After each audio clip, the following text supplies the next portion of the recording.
రక్షించే సకల జ్ఞానమూర్తి. ఎవరింట తాను కొలువుండునో కలుగును వారికి కీర్తి.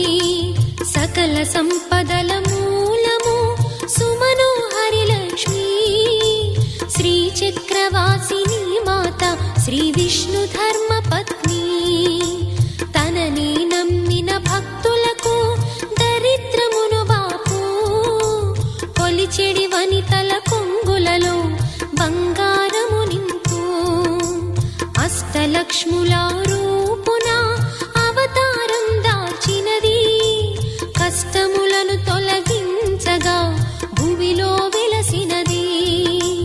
లక్ష్మీదేవి కథ శ్రీ లక్ష్మీదేవి కథ. లక్ష్మీదేవి కథ శ్రీ లక్ష్మీ